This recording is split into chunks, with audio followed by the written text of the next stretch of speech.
하나님의 말씀은 열왕기상 12장입니다.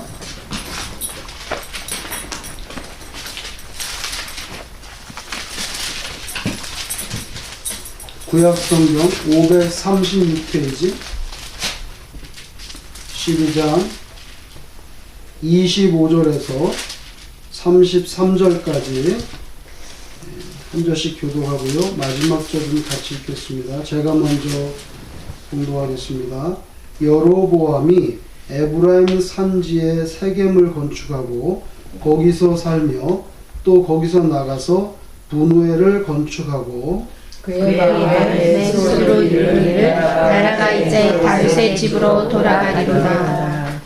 만일 이 백성이 예루살렘에 있는 여호와의 성전에 제사를 드리고자 하여 올라가면 이 백성의 마음이 유다 왕 된 그들의 주 르호보암에게로 돌아가서 나를 죽이고 유다의 왕 르호보암에게로 돌아가리로다 하고 이에 계획하고 두 금송아지를 만들고 우리에게 말하기를 너희가 다시는 예루살렘에 올라갈 것이 없도다. 이스라엘아, 이는 너희를 애굽 땅에서 인도하여 올린 너희의 신들이라 하고 하나는 베델에 두고 하나는 단에 둔지라. 이 일이 죄가 되었으니 이는 백성들이 단까지 가서 그 하나에게 경배함이더라. 그가 또 산당들을 짓고 레위 자손 아닌 보통 백성으로 제사장을 삼고 여덟째 날 모두가 날 다섯째 날로 저희를 정하여 유다의 절기와 비슷하게 하고 제단에 올라가되 베델에서 그와 같이 행하여 그가 만든 송아지에게 제사를 드렸으며 그가 지은 산당의 제사장을 베델에서 세웠더라. 그렇지요. 그가 자기 마음대로 정한 날 곧 여덟째 날 열다섯째 날로 이스라엘 자손을 위하여 절기로 정하고 베델에 쌓은 제단에 올라가서 분향하였더라.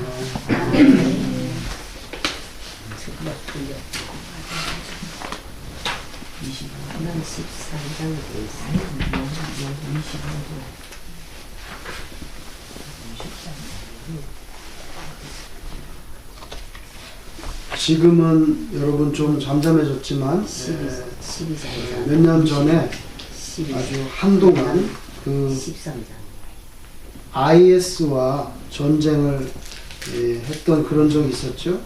그리고 IS하고 전쟁을 하는데 또 설상가상으로 여러분이 기억하실 거예요. 지독한 시리아 내전, 아직도 다 끝나지 않았지만 시리아 내전까지 겹쳐가지고 중동에 난민들이 속출했던 적이 있어요. 난민들. 도저히 살 수가 없는 거예요. IS가 들어와서 사람을 죽이고 또 시리아의 내전이 터지고 하니까 어떻게든지 살기 위해서 도망을 쳐야 되는데 많은 난민들이 이제 그 그리스 쪽으로, 이태리나 그리스 쪽으로 가려고 허름한 쪽배들을 타고 무작정 지중해로 뛰어드는 그런 모습들을 우리가 많이 매스컴을 통해서 보았습니다. 예를 들면 2015년 같은 경우에는 한 해 동안에만 중동 지역에 나라를 떠나서 지중해를 건너가려고 하는 난민들이 85만 명에 이르렀어요. 어마어마한 숫자죠. 85만 명이 제대로 된 배가 아니고 그냥 허름한 쪽배를 타고 무조건 떠나는 거예요. 어차피 이 난리통에 거기 있어도 죽으니까 한 해에 85만 명, 매일같이 2,000명 정도 쫓겼다고 떠났다 그래요. 근데 가장 가까운 게 어디냐면 터키 끝자락에서 아드리아 해를 지나서 배 타고 가는 게 제일 가까워요. 거리랑. 그러니까 항상 터키 끝자락에서 떠나는 거예요. 거기가 이제 배 타는 그 거리가 제일 짧으니까. 아니면 밑으로 내려와서 이스라엘 쪽으로 내려오면 너무 먼 거예요. 거기는 쪽배 타고 갈 수가 없어요. 그래서 많은 사람들이 터키 해변에서 출발해가지고 이제 배를 타고 가는데, 예를 들면 추운 겨울 2016년 1월 5일 날에 터키 해변에 시신들이 이제 밀려오는 거죠. 한 30명 정도 터키 해변에 시신들이 이렇게 떠내려왔어요. 그거 전부 다 중동 난민들의 시신들이에요. 그게 뭐 어쩌다가 있는 게 아니라 자주 이제 떠내려오는 거예요. 근데 여러분, 문제가 뭐냐면 시신들이 떠내려왔는데 보면 전부 다 구명조끼를 입고 있어요. 구명조끼를 입고 있는데 왜 그렇게 죽었냐 하는 거죠. 그래가지고 구명조끼를 수거해가지고 조사해 보니까 이게 가짜 구명조끼인 거예요. 가짜 구명조끼. 여러분, 하루에도 2,000명씩 떠나니까 얼마나 많은 사람들이 구명조끼를 사야 되겠어요. 그래서 터키에서 조사해 보니까 공장에서 가짜 구명조끼를 만들어 가지고 팔아먹은 거예요. 그러니까 그거가 가짜인지도 모르고 그걸 입고 파산했는데 막상 물에 바다에 딱 들어가니까 뜨질 않는 거예요. 뜨질 않는 거예요. 그거를 터키 경찰이 찾아냈어요, 공장들을. 그래서 파산돼도 살 수가 있는데 그 가짜 조끼를 입어가지고 그냥 물에 빠져도 전혀 부력이 없으니까 뜨질 않는 거예요. 그래서 다 안타깝게 죽었던 그런 사실이 있습니다. 여러분, 가짜는 위험하다는 거예요. 가짜를 먹으면 어떻게 됐어요? 큰일 나잖아요. 아니, 혈압약 같은 것도 중국에서 가짜를 만들어가지고 그걸 먹으면 어떻게 되냐. 자기는 얼마나 중요하긴데. 그리고 가짜 약들, 가짜 음식, 가짜 뭐 하여튼 먹거나 마시거나 매거나 구명조끼처럼 입거나, 그런데 가짜면 이건 생명이 위험해지는 거죠. 오늘 본문 말씀에서도 이스라엘 땅에도 이런 위험천만한 일이 지금 벌어지고 있는 것을 오늘 저와 여러분이 봉독한 거예요. 이건 뭐냐면 솔로몬 왕이 죽었어요. 르호보암 아들이죠. 아들이 왕이 다시 됐어요. 그런데 솔로몬 때부터 반역기를 보였던 신하 중에 여로보암이라는 신하가 있었어요. 성경에 보니까 솔로몬이 그걸 눈치채고, 솔로몬이 똑똑하잖아요. 여로보암을 죽이려고 했더라고요. 죽이려고 했는데 여로보암은 도망쳤어요. 이집트로 도망쳤어요. 이집트로 도망쳤다가 성경에 보니까 솔로몬이 죽으니까 바로 이스라엘을 컴백했어요. 컴백해가지고 민심을 규합해가지고 어떻게 한 줄 아세요? 솔로몬이 잘한 게 뭐가 있냐는 거예요. 솔로몬 때 우리는 정말 너무 힘들었다는 거예요. 세금 많이 걷었고, 그 다음에 예루살렘 성전 짓고 왕궁을 지었거든요. 그 바람에 세금 많이 걷고 가서 부역했거든. 너무 살기가 힘들었다는 거예요.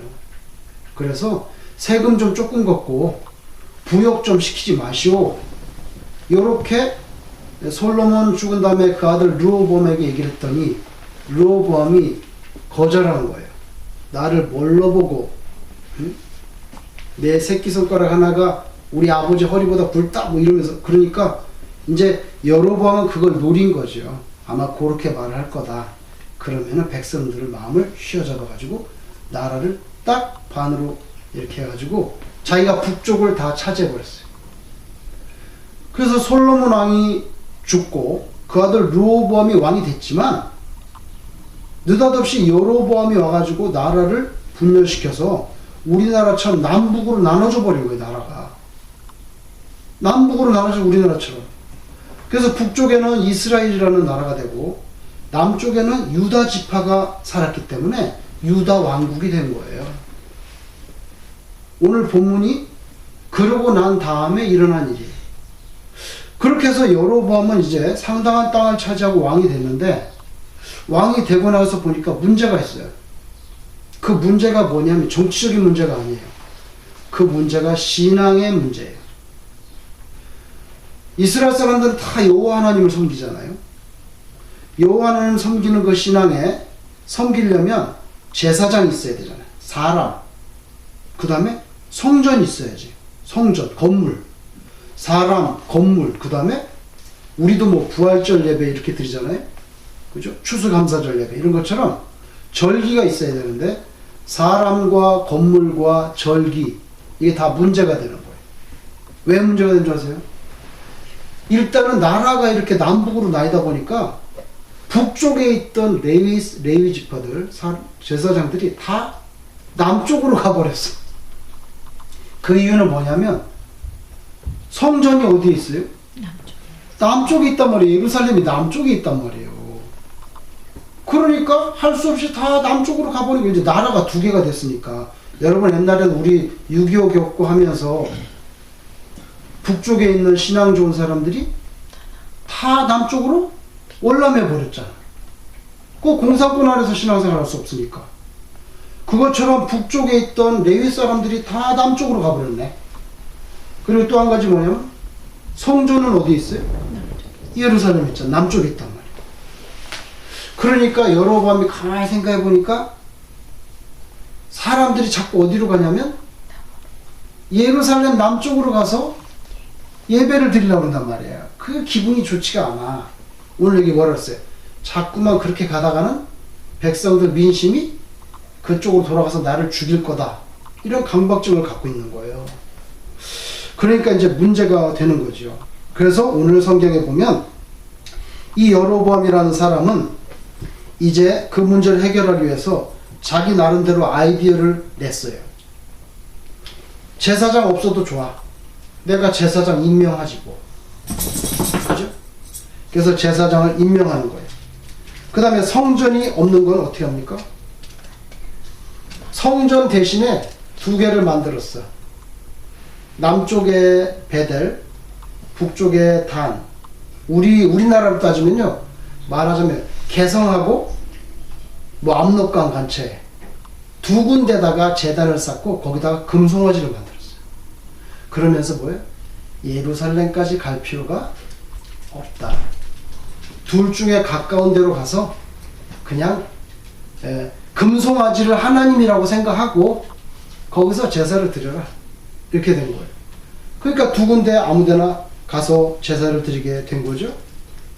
그래서 오늘 성경에 보니까 이에 계획하고 두 금송아지를 만들고 무리에게 말하기를 너희가 다시는 예루살렘에 올라갈 것이 없도다. 이스라엘아, 이는 너희를 애굽 땅에서 인도하여 올린 너희의 신들이라. 송아지를 말하는 거예요. 금송아지. 애굽 땅에서 인도하여 낸 너희의 신들이라 하고 하나는 베델에 두고 하나는 단에 둔지라. 그래서 이제 사람들이 예루살렘으로 안 가고 거기로 가서 예배를 드리는 거예요. 그래서 아주 편하게 됐어요. 여러분 주보 거기 오른쪽에 보세요. 제가 오늘 거기다가 인쇄를 갖고 왔는데, 여러분 여로보암 왕이 남쪽 베델과 북쪽 단 두 군데 금송아지 세웠는데요. 요거는 지금까지 남아있는 고고학자들이 발견했어요. 위에 있는 사진이 뭔지 아세요? 단에, 북쪽 단에 있던 금송아지 세웠던 제단이에요. 요게. 그래서 제가 2012년도인가 13년도인가 이스라엘 갔을 때 처음으로 여기를 가봤어요. 아니 가이드들이 데려가는 데로 가야 되잖아요. 근데 제가 이스라엘 4번인가 5번 갔는데 한 번도 거기를 안 데려갔어. 근데 2013년인가에 그 가이드가 여기를 데려갔어. 그래서 성경에 나오는 여로보암이 금송아지 만들었던 데 두 군데인데 베델과 단인데 이건 단이에요. 그 중간에, 그리고 그 밑에 있는 게 뭔지 아세요? 요게 제단의 요 위에다가 이제 번제물을 잡아서 죽여서 불태우는 이 제단이에요. 돌로 됐어요. 큰 돌로 됐는데, 여러분 거기 보시면 이렇게 자세히 보시면 지금 깨져 나갔지만 내 귀퉁이에 이렇게 올라온 게 있죠, 이렇게. 네. 그게 뭐냐면 제단의 뿔이에요. 여러분 구약 성경 읽을 때 보면은 제단의 뿔을 잡고, 뿔을 잡고 그러죠. 그 제단의 뿔이 내 귀퉁이에 올라 있는 그게 뿔이에요. 그 성경에 구약 성경에 제단의 뿔을 잡고 하는데 그 뿔이 진짜 뿔이 아니고 돌을 깎을 때 이렇게 뿔처럼 그걸 잡는 거예요. 그래서 누구든지 죄를 지었는데 제단에 가서 뿔을 잡잖아요. 그러면 죽일 수가 없어요. 원래는. 원래는. 때로 죽이기도 했지만 원래는 죽일 수가 없어요. 그만큼 그게 신성한 그런 거예요. 그래서 여러분 지금까지도 여로보암이 만들었던 이 금송아지 세웠던 이게 나타났어요. 발굴이 됐어요. 그런데 여러분 이건 좀 문제가 됐어요. 왜 문제가 되냐면 금송아지를 만든 건 생각해 보세요. 옛날에 그 모세가 출애굽에서 시내산 올라갔죠? 십계명 받으려고. 근데 밑에서는 뭘 만들었어요? 금송아지 만들어 숭배했잖아요. 똑같은 죄가 벌어지는 거예요. 하나님이 얼마나 싫어하겠어요. 그리고 또 한 가지는 여로보암 왕이 제사장들이 다 월남에서 남쪽으로 가버리니까 자기가 필요한 대로 자기 마음대로 마치 공무원 임명하듯이 아무 사람이나 제사장으로 만들어버렸어. 근데 구약 성경에는 아무나 제사장 못하거든요. 레위 지파 중에서도 아론의 후손들만 제사장을 할 수 있어요. 아시겠어요? 말하자면 아론의 후손들은 제사장을 하고 레위 지파라도 아론의 후손이 아닌 사람, 정말 레위 아래 여러 아들들 있잖아요. 그 레위 아래 아들 중에 아론의 자녀들만 제사장이 되는 거예요. 나머지는 그냥 다 뭐 우리 말하면 문지기를 한다든지 뭐 그릇을 씻는다든지 이런 거 그런 거 하는 거예요. 그렇게 중요하게 법으로 정해져 있는데 아무 사람이나 자기 마음대로 임명을 했어요. 그래서 오늘 12장 31절에 보면 그가 또 산당들을 짓고 레위 자손 아닌 보통 백성으로 제사장을 삼고 이렇게 나오죠. 아무나 그냥 임명해버린 거예요. 이거는 하나님 앞에서 큰 죄가 되는 거죠. 그런데 신명기 12장 13절 14절에 보면 이렇게 돼 있어요. 너는 삼가서 네게 보이는 아무 곳에서나 번제를 드리지 말고 오직 너희의 한 지파 중에 여호와께서 택하실 그곳에서 번제를 드리고 또 내가 네게 명령하는 모든 것을 거기서 행할지니라. 이게 모세를 통해서 주셨는데 이 말씀이 한 번 나오는 게 아니에요. 여러 번 나와요. 가나안 땅에 들어가면 아무 데서나 예배를 드리지 말고 하나님께서 택하시는 곳 한 군데서만 드려야 된다는 거예요. 그 한 군데다가 나중에 보면 어디예요? 예루살렘인 거죠. 성전이죠. 예루살렘에서만 드려야 된다고 여러 번 하나님께서 미리 말씀을 하셨어요. 그런데 단과 베델에 자기 마음대로 지어버린 거예요. 그죠? 근데 여러분 오늘 본문 12장 30절에 이렇게 나옵니다. 제가 읽어볼게요. 12장 30절에 이 일이 죄가 되었으니 이렇게 나오죠? 이 일이 죄가 되었으니 이는 백성들이 단까지 가서 그 하나에게 그 하나는 뭐예요? 그 금송아지 2개 있었는데 단에 가서 경배함이더라. 이 일이 죄가 되었으니 이렇게 나오죠. 네. 이걸 보면 여로보암 왕만 잘못한 게 아닙니다. 백성도 역시 잘못했다는 거예요. 왜? 여로보암이 그렇게 할 때 백성들이 그거를 막질 않았어요. 가만히 그냥 네 그러면서 단에 가가지고 제사를 드렸는데 그게 이 일이 죄가 되었다는 거예요. 분명히 밝히고 있죠. 아니 여로보암이 그러면 백성들이 이건 안 됩니다 이렇게 막아야 되는데 얼씨구나 좋다고 하면서 따라갔어요. 왜 그랬는 줄 아세요? 자기들도 편리하니까. 편리하잖아요. 멀리 예루살렘까지 갈 필요가 뭐가 있어요. 자기도 편리하니까. 그래서 하나님의 말씀에 순종하는 것보다 자기들에게 편리한 쪽을 택하는 거죠. 택하는 거예요. 성경은 근데 이것을 분명히 오늘 본문에 보면 죄라고 선언합니다. 여러분 지금 이 시대에 기독교인들 가운데 가장 만연한 게 뭐냐면 이 편리함이라고 하는 우상이에요. 편리함이라고 하는 우상이에요. 사실은 제가 볼 때는 하나님이 별로 좋아하지 않아요. 그리고 하나님 중심이 아니라 인간 중심의 예배예요. 하나님이 영광을 받는 게 중요한 게 아니라 내가 편리한 쪽으로 예배를 드리는 거예요. 근데 그거 굉장히 심각한 거죠. 그게 심각한 거예요. 근데 여러분, 실제로 그런 예배는 제가 볼 때는 드리는 게 아니에요. 그건 예배를 보는 것에 불과해요. 진짜 예배는 하나님께서 명령하신 방식대로 영과 진리, 우리 한국말에 신령과 진정으로 번역했는데 원문에는 영과 진리로 되어 있어요. Spirit and Truth로 되어 있어요.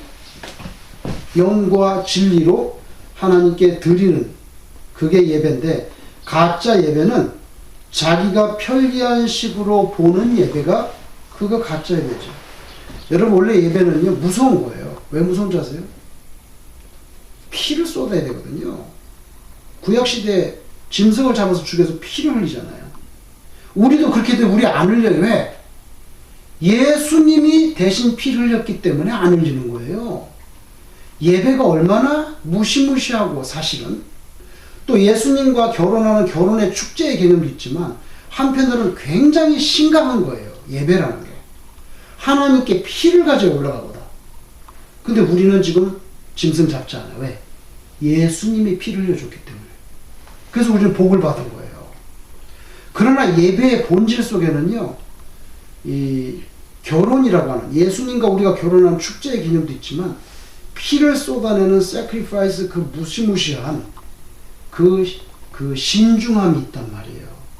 그런데 오늘날은 너무 편리함을 도모하는, 그래서 예배를 드리는 게 아니라 예배를 보는. 오늘 여러분 뭐예요? 예루살렘 가야 돼. 안 가. 그냥 가까운 데로 가라고. 단이나 베델로 가면 되는 거예요. 제대로 된 목사님 없어? 아무나 임명하면 되지 뭐. 네? 하나님 보시기에 합당한 신실한 장로님 없어? 아무나 뽑아서 세우면 되지 뭐. 그런 거예요. 뭐가 중요해? 헌금이나 많이 하고 교인들 밥이나 많이 사 먹이고 그럼 되는 거 아니에요? 장로님이? 그런 식으로 생각하는 경향이 있다는 거예요. 아무나 오늘 보세요. 레위 자손 아닌 보통 백성으로 제사장 삼아 편리한 대로 사는 거예요. 그 다음에 또 하나 문제가 된 게 뭐냐면 절기야. 이걸 어떻게 해야 되냐? 이스라엘 사람들은요, 최소한 아무리 못해도 6월절에는 예루살렘 성전에 가야지. 이 인식이 너무 강하단 말이에요. 그러니까 아무리 단과 배대를 해놓고 또 레위 자손 아닌 보통 사람으로 제사장을 삼아도 6월절이 되면 아이 그래도 예루살렘 성전에 가야 되는데 6월절은 큰 절기인데, 이게 마음이 싱숭생숭해진단 말이에요. 그러니까 이거 안 되겠다. 절기를 하나 정해줄게. 그래서 오늘 본문에 보면 절기를 정했는데 그게 뭐냐면 8월 15일이야. 하필이면 우리 광복절하고 똑같아. 8월 15일이 절기다. 그래서 그냥 마음대로 정해버린 거예요. 6월절 그런 거 생각하지 말고 8월 15일을 제일 큰 절기로 하자. 근데 여러분 이거 굉장히 심각한 문제예요. 왜냐하면 여러분 6월절이라는 거는요, 이스라엘을 하나님께서 이집트에서 꺼냈잖아요. 그죠? 10가지 재앙을 내리고 홍해를 갈라서 해방시켜 줬고, 마지막 10번째 재앙 때 The firstborn, 첫 번째 낸 아들, 그거 다 죽일 때 뭘 잡았어요? 어린 양을 잡아서 피를 흘려서 어디 문에 발랐잖아요. 그 아무런 공로가 없어. 어린 양의 피를 발랐다는 공로밖에 없는데 구원받았잖아. 죽지 않았어요. 그 집은. 이게 신약시대에 우리는 아무런 공로가 없어요. 예수 그리스도의 피라는, 피를 우리 영혼에 바른다는 그 개념밖에는 아무런 공로가 없어요. 우리가 예수님의 피 때문에 구원받는 거예요. 그 중요한 그런 그 가치와 상징이 있잖아요. 그게 중요하기 때문에 6월절이거든요. 근데 그 6월절은 1월 14일이에요. 이스라엘 신앙 달력으로. 이스라엘 신앙 달력으로 1월 14일인데, 오늘 본문에 보면 8월 15일로 아무렇게나 정해가지고 어린 양의 피하고는 아무 관계가 없는 거예요. 그냥 이 날짜를 지켜라. 그러니 어떻게 하나님께서 여로보암과 이스라엘을 좋게 여기겠어요? 하나님의 눈밖에 날 수밖에 없지. 그래서 이제 보세요. 제사장도 아무나 공무원이야. 임명하고. 그 다음에 성전 대신 베델과 단, 오늘 주보에 있는 대로 거기다가 금송아지 만들고, 날짜는 8월 15일로 정했어요. 그래서 이제는 완전히 하나님하고는 관계가 없는 별개의 종교가 태어난 거예요. 그래서 겉으로는 하나님을 섬기는 것처럼 보이는데 사실은 아무런 관련이 없는 그냥 종교성을 갖춘 껍데기만 남은 거예요. 그래서 가짜가 되는 거죠, 이게. 하나님하고는 관계가 끊어지는 거예요. 끊어지는 거예요. 제사장도 없지.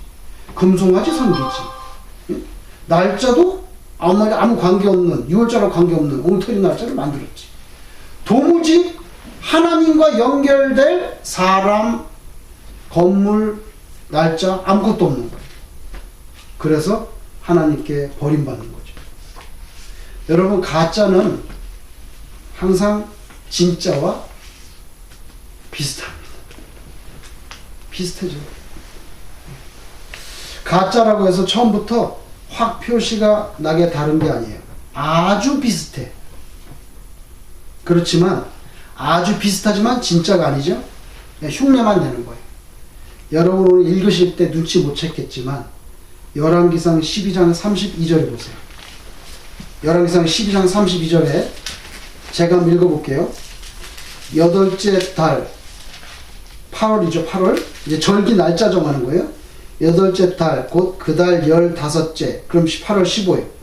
8월 15일 날로 절기를 정하여 유다의 절기와 어떻게 합니까? 비슷하게 하고. 이렇게 나오죠? 비슷하게 하고. 가짜는요, 진짜하고 비슷하게 만듭니다. 그래도 진짜가 될 수는 없어요. 여러분, 북쪽 이스라엘에 여로보암이 아이디어를 내가지고 사람도 있었고 건물도 있었고 절기도 있었지만, 그렇지만 그렇다고 해서 이걸 진짜라고 할 수는 없어요. 세상에는 진짜가 있고 가짜가 있습니다. 가짜를 만들어낸 이유는 뭔가요? 적게 투자해서 많이 벌려고. 또 가짜는 내게 유익한가 유익하지 않은가, 이게 이득이 되는가 안 되는가, 이기적이고 타산적인 그 계산을 추구합니다.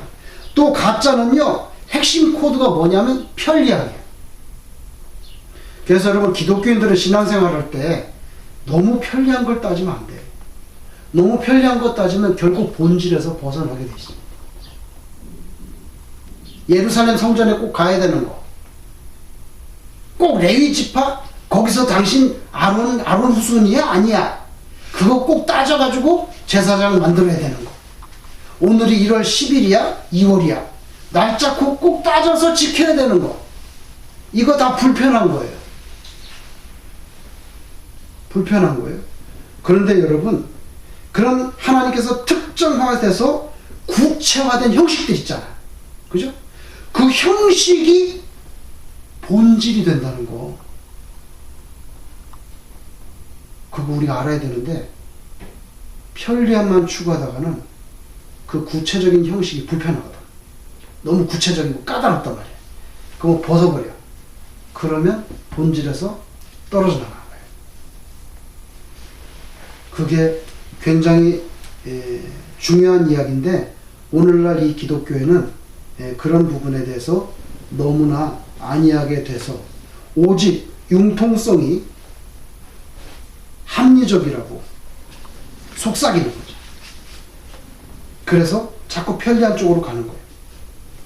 제가 볼 때는 아무리 생각해봐도 신앙은 편리한 거로 가는 건 잘못된 거고, 하나님이 무엇을 원하시느냐, 그리고 하나님이 작정해놓은 포맷이 뭐냐, 그거로 가는 것이 진짜 신앙입니다. 오늘 이 땅에 가짜 복음을 주는 사이비 기독교가 얼마나 많은지 몰라요.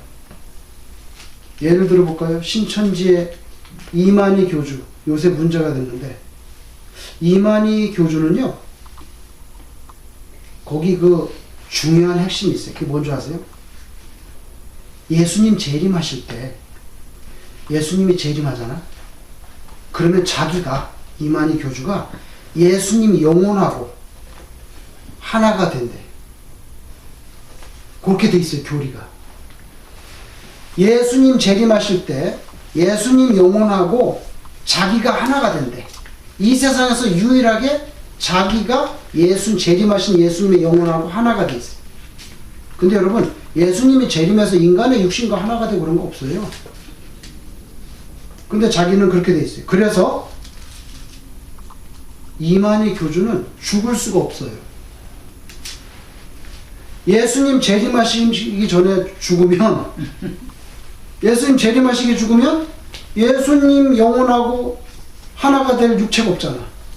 그래서 교리가 어떻게 됐냐면 이만희 교주는 예수님 재림하실 때 자기 육체하고 예수님 영혼하고 딱 하나가 됩니다. 그래서 결론적으로 어떻게 된지 아세요? 이만희 교주는 육신의 죽음을 경험할 수가 없어요. 그래서 어떻게 되냐면 육신 영생이야. 이만희 교주는 육신 영생으로 됐어요. 돌아가시지 않아. 그래서 기자가 물었어요. 신천지 교인들한테. 근데 이만희 교주는 안 죽는다는데 만약에 죽으면 어떡할 거냐고 그랬어요. 만약에 죽으면 어떡할 거냐 그랬더니 뭐라는 줄 아세요? 만약에 이만희 총회장님이 돌아가시면 신천지는 와해될 거라는 거예요. 와해될 거, 자기 입으로 말하는 거예요. 신천지는 와해될 겁니다. 그러나 그런 일은 없을 겁니다. 이렇게 대답했어요. 여러분, 다 뭐 신천지도 보니까 무슨 예수교 무슨 다 붙였더라고요. 근데 비슷하지만 가짜예요. 여러분, 가짜 휘발유 만들 때 제일 많이 들어가는 게 뭔지 아세요? 어떻게 물으니까 물 아니에요? 아닙니다, 여러분. 가짜 휘발유 만들 때 제일 많이 들어가는 거는 아이러니컬해도 진짜 휘발유입니다.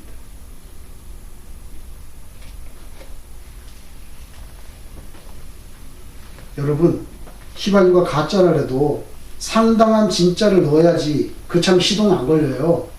안 걸리거나 한 2분 가다가 멈추면 어떻게 해. 가짜 휘발유를 만들 때 제일 많이 넣는 게 진짜 휘발유예요. 여러분, 그래도 우리 그걸 가짜라고 말해요. 왜 그런지 아세요? 거기에다가 다른 불순물을 섞기 때문에. 제가 찾아보니까 뭐 여러분 그 페인트 할 때 넣는 신나 있잖아. 신나도 집어넣고 알코올도 집어넣고, 예? 솔벤트 이런 거 막 집어넣어서 가짜를 만들어. 여러분 보세요. 아무리 많은 양의 진짜를 집어넣어도요, 가짜가 조금 들어가면 그건 뭐예요? 가짜예요. 신앙도 똑같아요. 신앙도 똑같아요. 아무리 그 교회 그 종교 집단에 진짜가 많은 것 같아도요, 조금 가짜가 들어가면 그거는 이단이 되는 거예요. 그게 이단이 되는 거예요. 오늘 본문에 보세요. 여로보암 제사장 만들었어요. 성전도 2개나 만들었어요. 말하자면 성소도 2개나 만들었어요. 절기도 만들었어요. 오늘 본문에 비슷하게 했어요. 하나님 인정하지 않을 뿐만 아니라 30절에 보면 이 일이 죄가 된지라.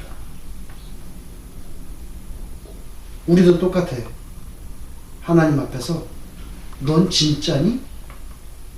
가짜니? 중간은 없어요, 여러분. 신앙에 중간이라는 건 없어요.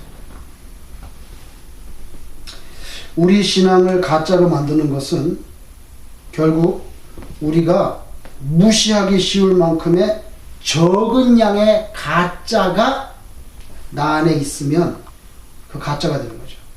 하나님께 대해서 아주 순수한 믿음, 진정한 헌신으로 우리가 살아야 되는데, 그거는 결국 기록된 하나님의 말씀 밖으로 벗어나지 않는 것. 우리가 진짜가 되려면 방법이 없어요. 하나님의 말씀, 기록된 말씀 밖으로 나가지 않는 것. 그렇게 해야만 우리가 진짜가 되는 거예요. 저와 여러분이 이제 하나님께 갈 때까지 아주 순수한 믿음, 진정한 헌신을 가지고 신앙생활 하시기를 주님 이름으로 축원합니다. 아멘. 기도하겠습니다.